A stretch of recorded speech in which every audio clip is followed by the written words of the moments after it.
ایک بار پھر خوش آمدید آپ کو جرگے میں. ہمارے ساتھ ہیں چیئرمین NDMA جنرل محمد افضل صاحب. ناظرین، ہر جنگ کی اپنی حرکیات ہوتی ہے اور ہر جنگ کے اپنے غازی اور سپاہی اور فرنٹ لائن پر لڑنے والے مجاہدین ہوتے ہیں. جو کرونا کی وبا ہے یا جو کرونا کی جنگ ہے، اس کے فرنٹ لائن سپاہی تو یقیناً ہمارے وہ ہیرو اور وہ مسیحا، وہ ڈاکٹرز اور وہ طبی عملہ ہے جو کہ کرونا کے شکار مریضوں کو ڈیل کر رہے ہیں. پاکستان میں جو ادارہ اس جنگ کو فرنٹ لائن پہ لڑ رہا ہے اور جو اس جنگ کو لیڈ کر رہا ہے وہ ہے NDMA، یعنی نیشنل ڈیزاسٹرز مینجمنٹ اتھارٹی. اور اس ادارے کو آج کل لیڈ کر رہے ہیں لیفٹیننٹ جنرل محمد افضل صاحب، جو اس سے پہلے بھی کئی جنگوں کو اسی طرح لیڈ کر چکے ہیں. ابھی میں ان کے ساتھ مذاق کر رہا تھا کہ آپ جہاں بھی چلے جاتے ہیں تو آپ کے لیے اسی طرح جنگی صورتحال پیدا ہو جاتی ہے. تو آج کے پروگرام میں ہم ان سے جاننے کی کوشش کریں گے کہ ان کا ادارہ اس وقت کن چیلنجز سے نبردآزما ہے، کیا ابھی تک کر چکا ہے اور کیا کرنے کا ارادہ ہے. بہت شکریہ جنرل صاحب. اور پہلے تو یہ بتائیے کہ یہ جو موجودہ کرائسس ہے اور جو شاید تاریخ کی بدترین کرائسس ہے، اللہ ہم کو جلد از جلد اس میں کامیابی دے دے، تو NDMA کا اس میں کیا رول ہے، مینڈیٹ کیا ہے؟ سلیم، NDMA basically disaster management authority ہے جس کے multiple task government of Pakistan نے دیے ہوئے ہیں، اور ایک بڑا وسیع مینڈیٹ ہے جو کہ NDMA جس میں سیلاب، زلزلہ، قدرتی آفات اور بیماری جب ایک اپیڈیمک کی صورت اختیار کر لے، وہ بھی NDMA کے رول میں موجود تھا. جب میں ادھر آیا تھا تو میں اتنا زیادہ مجھے ایک اندازہ تھا کہ ٹریڈیشنلی میں جہاں بھی گیا ہوں کچھ نہ کچھ ہوا. میں نے اپنے لوگوں کو بھی کہا ادھر آ کے، لیکن مجھے اتنا اندازہ نہیں تھا کہ ایک بہت بڑا کرائسس جو ہے وہ ہمارا انتظار کر رہا ہے 2020 کے اندر. ٹھیک. NDMA کو مارچ 2020 کو یہ ٹاسک دیا گیا کہ آپ اس کمپین کو جو ہے لیڈ کریں. NDMA کے لوگ میرے ساتھ بیٹھے، ہم لوگوں نے اپنے لیے کچھ ایویلویشن کی، سچویشن اس وقت بہت ہی بری تو میں نہیں کہوں گا، لیکن ایسی تھی کہ جو کہ تقریباً تمام وسائل جو اس کو لڑنے کے لیے ہو سکتے ہیں وہ ناپید تھے. جو نارمل ماسک تقریباً 50 پیسے کا تھا، وہ مارچ کے مہینے میں تقریباً 30 سے 35 روپے کا ہو چکا تھا. جو دوسرے ماسک مارکیٹ میں اویلیبل تھے ان کی قیمت بھی کئی گنا بڑھ چکی تھی. بدقسمتی سے جو پروٹیکٹیو ایکوپمنٹ ہے پاکستان میں، اس کا زیادہ تر رواج بھی نہیں رہا، کبھی ہوا بھی نہیں. ہمارے ڈاکٹر بھی عام حالات میں ویسے کام کرتے رہتے، تو وہ اس کی طرف نہ تو کوئی سیریس توجہ تھی کہ ان کو پروڈیوس کیا جائے، نہ بنائے جا رہے تھے. اور جو تھوڑے بہت بنائے جا رہے تھے وہ جب جوں ہی ایک دم کرائسس ہوا، فیکٹریاں بند ہوئیں، مزدوریاں بند ہوئیں، لیبر بند ہوئی، تو وہ ساری چیزیں بھی ٹھپ ہو گئیں اس کے ساتھ. اس کا مطلب یہ تھا کہ پاکستان میں مجھے امیڈیٹ سپلائی کرنے کے لیے کچھ بھی نہیں تھا میرے پاس. دوسری سچویشن یہ تھی کہ ہمارے بارڈر اس وقت کھلے ہوئے تھے. بارڈرز کو ایک ایسے نظام کے تحت ہمیں کرنا تھا کہ بارڈرز جو ہیں وہ کسی ایک ریزنیبل ہیلتھ سیفٹی سیمبلنس کی طرف چلے جائیں. میں سیمبلنس کا ورڈ اس لیے کہہ رہا ہوں کہ ہمارے یہاں جب بھی لوگ آتے ہیں تو ہم لوگوں کی اسکریننگ ہیلتھ وائز کبھی کرتے نہیں رہے پچھلے کئی سالوں سے. تیسری چیز یہ تھی کہ جو ہمارے یہاں اس وقت ٹیسٹ کا نظام چل رہا تھا اس کو میں نے دیکھا، اور ہم لوگوں نے NDMA میں یہ نتیجہ نکالا کہ جو اس وقت تک لیبارٹریز کی تعداد جن کو کنورٹ کیا گیا تھا کرونا کی ٹیسٹ کرنے کے لیے، ان کی تعداد 14 تھی، اور وہ لگ بھگ 600 سے 700 ٹیسٹ روز کے کر رہے تھے. یہ میں 14 مارچ 2020 کی بات کر رہا ہوں. ٹھیک. اور اس کے اوپر ہم لوگوں نے مختلف ممالک میں، جس میں یورپ شامل ہے، جس میں فار ایسٹ شامل ہے، ایون امریکہ تک، مختلف جگہوں سے وینٹیلیٹرز، پروٹیکٹیو ایکوپمنٹ اور ٹیسٹنگ کا سامان جو ہے وہ لینے کی کوشش کی. لیکن بدقسمتی سے سوائے چائنا کے، چونکہ پوری دنیا باقی خود اس کام میں پڑی ہوئی ہے، تو یہ مٹیریل ملنا تقریباً ناپید تھا۔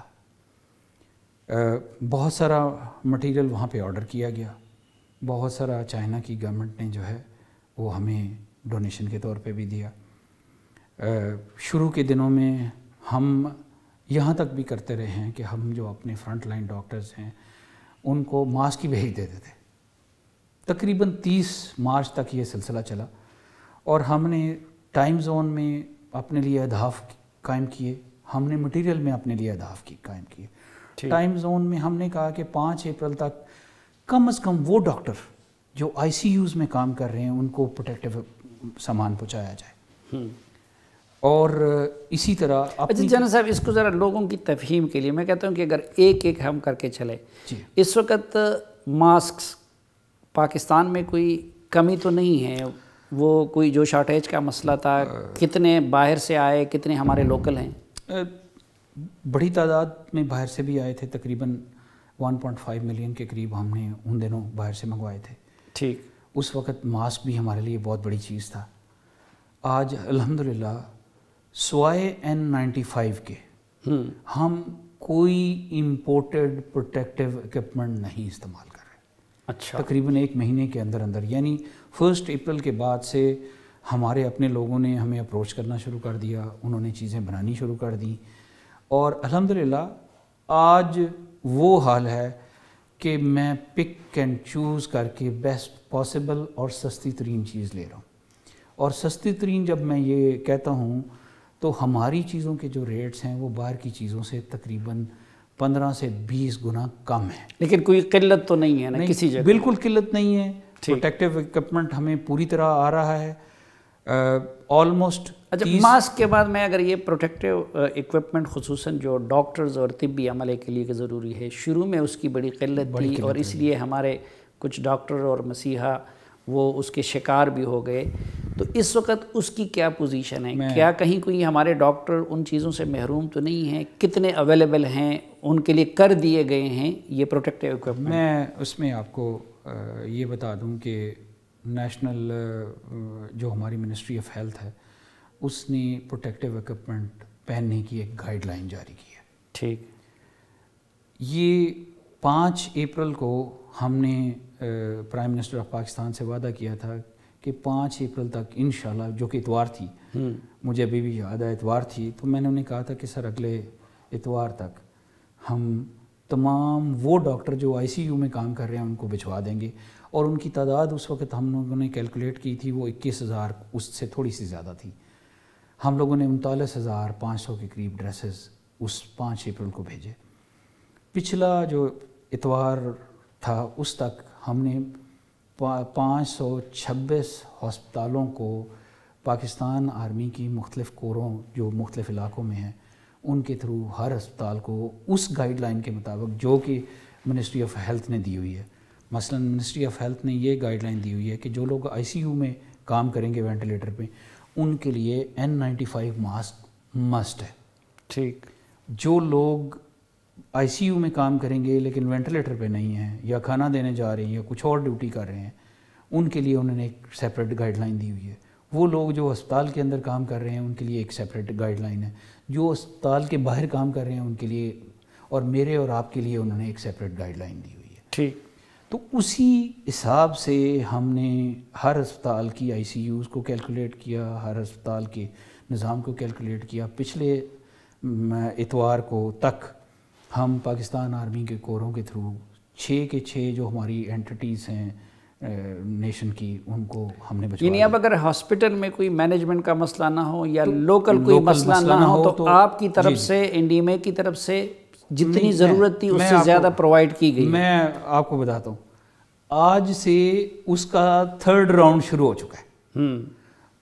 وہ ہم اس کو جو ہم نے پہلے بھجوایا اس کو ہم نے یہ سمجھا کہ وہ 7 دنوں کے لیے کافی ہے۔ ٹھیک، اور آج انشاءاللہ تقریباً 1,10,000 کٹس جو ہیں وہ جانی شروع ہو گئی ہیں۔ آج مجھے ابھی ایگزیکٹ تو نہیں ابھی تک رپورٹ آئی، لیکن ہم نے یہ فیصلہ کیا تھا کہ بلوچستان، صوبہ KPK، AJK اور گلگت بلتستان اور ICT جو ہے ان کو آج کے دن شام تک ہم بھیجنا شروع ہو جائیں گے اور شاید میڈیا پہ بھی آنا شروع ہو جائے گا۔ اچھا، جو تیسرا بلکہ شاید سب سے زیادہ جو امپورٹنٹ وہ ہے ٹیسٹنگ ایکوپمنٹ اور ٹیسٹنگ کی سہولت، کیونکہ میں ایک اسٹڈی پڑھ رہا تھا کہ اگر تائیوان نے زیادہ کامیابی پائی ہے یا ساؤتھ کوریا نے، تو جن ممالک زیادہ وہ جو ٹیسٹنگ کی کیپیسٹی اگر انہوں نے بڑھا دی ہے، اس وقت ٹیسٹنگ کی ہمارے ملک میں کیا صورتحال ہے؟ ٹیسٹنگ ایکوپمنٹ کی کیا ہے، کتنی سہولت ہے، کتنی ہماری کیپیسٹی ہے، اور آگے کیا کرنے کا ارادہ ہے؟ آج آپ کو یہ سن کے بڑی خوشی ہوگی کہ آج ہماری 50 لیبارٹریز نے کام کرنا شروع کر دیا۔ پچھلے مہینے کی 14 تاریخ کو صرف 14 لیبارٹریز تھیں، اور اس وقت تک جتنے ٹیسٹ کنڈکٹ کیے جا رہے تھے ان کی تعداد 500-600 کے قریب ہوتی تھی۔ کل اور پرسوں 6000 سے اوپر ٹیسٹ کنڈکٹ ہوئے ہیں، لیکن 6000 ہماری کیپیسٹی نہیں ہے۔ ہماری کیپیسٹی اگر اس کو ایک شفٹ کے مطابق دیکھا جائے تو ہماری کیپیسٹی تقریباً کوئی 15,000 کے قریب ہے، اور اگر اس کو 3 کوارٹر شفٹ پہ لیا جائے، 6 گھنٹوں کی شفٹ مانی جائے، تو ہماری کیپیسٹی جو ہے وہ بہت بڑی ہے، آپ خود اندازہ کر سکتے ہیں۔ ہم لوگوں نے ان 50 لیبارٹری کے علاوہ کوئی 17 کے قریب TB کی لیبارٹریز پاکستان کے مختلف شہروں میں موجود ہیں، ان کو بھی اسی میں کنورٹ کرنے کا ارادہ کیا ہوا ہے۔ پاکستان فوج کی کچھ لیبارٹریز ہمارے پاس آ گئی ہیں، اور کچھ وہ علاقے جو کہ دور دراز ہیں وہاں پہ لیبارٹری ہم پوری کی پوری قائم کرنے کی کوشش کر رہے ہیں، اور مجھے امید ہے کہ اپریل ختم ہونے کے ساتھ ہمیں 65 اور 70 کے درمیان۔ جرمنی کی ایک کم ڈیتھ کی وجہ یہ بھی کہ انہوں نے پرائیویٹ سیکٹر کو بھی اپنے ساتھ انوالو کیا تھا، تو کیا ٹیسٹنگ کے معاملے میں ہمارا جو نجی شعبہ ہے اس کو بھی انوالو کیا جا رہا ہے؟ ان کو اجازت ہے؟ نجی شعبہ میں 3-4 لیبارٹریز کو پہلے اجازت دی گئی تھی، وہ خود ٹیسٹنگ کٹس کا انتظام کر رہے ہیں، وہ خود ان کے ٹیسٹ کر رہے ہیں، اور انہوں نے خاص ایک ریٹ رکھا ہوا ہے۔ جب ہم لوگوں نے اس کے اوپر عمل دخل ہمارا شروع ہوا ہے تو ہم نے بہت لوگوں کے ساتھ بات چیت کی تھی۔ الحمدللہ پہلے پائلٹ پروجیکٹ کے طور پہ ہم 2 سسٹمز کو اندر لے کے آئے ہیں۔ ایک سٹی لیب کے نام سے سسٹم ہے، ان کے ساتھ ہمارا معاہدہ یہ ہوا ہے کہ ہم انہیں ٹیسٹنگ کٹس بھی دیں گے، ہم انہیں پروٹیکٹیو ڈریس بھی دیں گے، وہ جو اس کے ساتھ باقی لوازمات ہوتے ہیں اور جو مین پاور ہوتی ہے وہ کریں گے، اور وہ 8,000 کے بجائے 2,000 روپے فی ٹیسٹ چارج کریں گے۔